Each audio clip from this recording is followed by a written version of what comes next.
بسم اللہ الرحمن الرحیم نحمدہ ونصلی علی رسولہ الکریم۔ محترم قارئین و ناظرین اور سامعین، السلام علیکم ورحمۃ اللہ وبرکاتہ۔ ہمارا آج کا موضوع اور عنوان یہ ہے کہ دوسروں کے عیب تلاش کرنا کیوں منع ہے۔ یہ بات بالکل ٹھیک اور درست ہے کہ قرآن و احادیث میں دوسروں کے عیوب ڈھونڈنے سے منع کیا گیا ہے۔ چنانچہ سورۃ الحجرات میں آیت نمبر 12 میں فرمایا گیا ہے وَلَا تَجَسَّسُوا، یعنی اور تم ایک دوسرے کی ٹوہ میں نہ پڑا کرو، ایک دوسرے کی جاسوسی نہ کیا کرو، یعنی ایک دوسرے کے عیب تلاش نہ کیا کرو۔ یہ ایک بہت بڑی اخلاقی برائی ہے جس میں بہت سارے لوگ مبتلا ہیں کہ وہ خوردبین لگا کر دوسروں کی غلطیاں اور کمزوریاں پکڑنے کی کوشش کرتے ہیں۔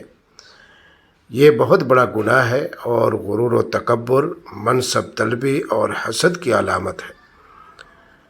دوسروں کی برائیاں اور عیوب تلاش کرنے والے عام طور پر اپنی برائیوں اور عیوب سے بے خبر رہتے ہیں۔ مسئلہ کے لحاظ سے اگر کسی کی کوئی غلطی، کوئی بری بات یا کمزوری وغیرہ نظر آئے تو اس کی عزت نفس کا خیال رکھتے ہوئے خود خاموشی سے اسی سے بیان کرنا چاہیے اور اس کو نصیحت کرنا چاہیے تاکہ وہ اپنی غلطی پر نادم ہو کر اپنی اصلاح کر لے اور آئندہ اس برائی سے بچے۔ لیکن آج لوگوں کی دوسروں کی غلطیاں پکڑنے کی وجہ ان کی اصلاح نہیں ہوتی، بلکہ وہ ان کی غلطیاں اس لیے پکڑتے ہیں تاکہ انہیں پریشان کریں اور دوسرے بندوں میں ان کی غلطیوں کو پھیلا کر انہیں ذلیل و رسوا کر ڈالیں۔ حدیث کے مفہوم کے مطابق جو بندہ دوسروں کے عیب اس لیے تلاش کرتا ہے تاکہ لوگوں کے سامنے اپنی برتری جتائے اور دوسرے لوگوں کو ذلیل کروائے اور انہیں اپنے سے کمتر ظاہر کروائے، ان کو نیچا دکھائے،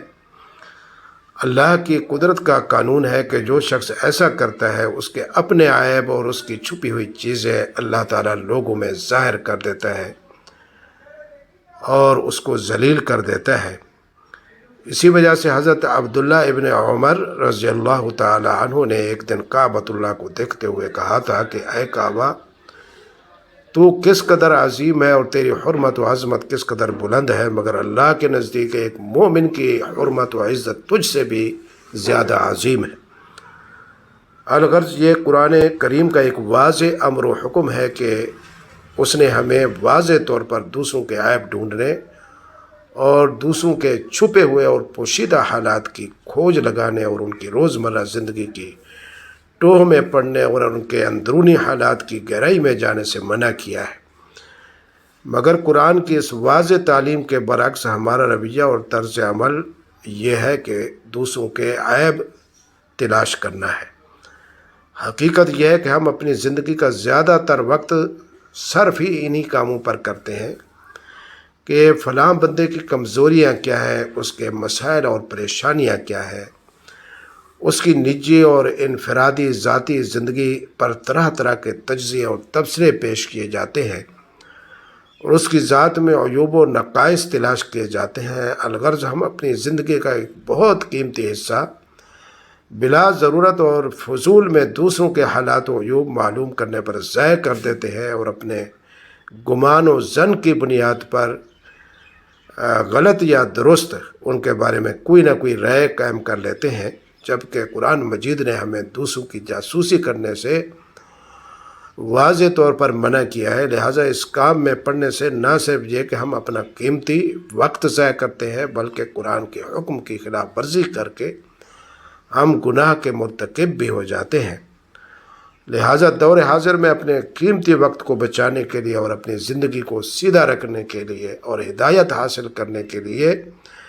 قرآن کے اس حکم پر عمل کرنا ضروری ہے کہ ہم دوسروں کی برائیاں اور عیوب و نقائص تلاشنے کے برے اور ممنوع کام کو ترک کر دیں اور اس کے علاوہ قرآن کے ہر لفظ اور حکم کو اپنے سامنے رکھیں اور اس پر عمل کریں۔ اور اس کا طریقہ یہ ہے کہ ایک دوسرے کو قرآن کا پیغام پہنچائیں اور باہمی ملاقاتوں میں بھی ہمیں اسی بات کو زیر بحث لانا چاہیے کہ کس طرح ہم قرآن پاک کے احکام پر عمل کر کے اپنا قیمتی وقت اور توانائی بچا سکتے ہیں، پرسکون و صحت مند زندگی گزار سکتے ہیں اور دنیاوی اخروی فلاح حاصل کر سکتے ہیں، اور نہ صرف ذاتی و انفرادی بلکہ اجتماعی معاشرتی اصلاح کے خواب کو بھی شرمندہ تعمیر کر سکتے ہیں، اور اپنے ملک و معاشرہ کی تعمیر و ترقی میں بھرپور کردار ادا کر سکتے ہیں۔ آج کے لیے اتنا ہی، اور آئندہ بار انشاءاللہ العزیز زندگی کے کسی اور مسئلہ اور قرآن و حدیث کے کسی اور حکم اور لفظ کے ساتھ پھر حاضر خدمت ہونے کی کوشش کروں گا۔ تب تک اجازت دیجیے، اللہ حافظ۔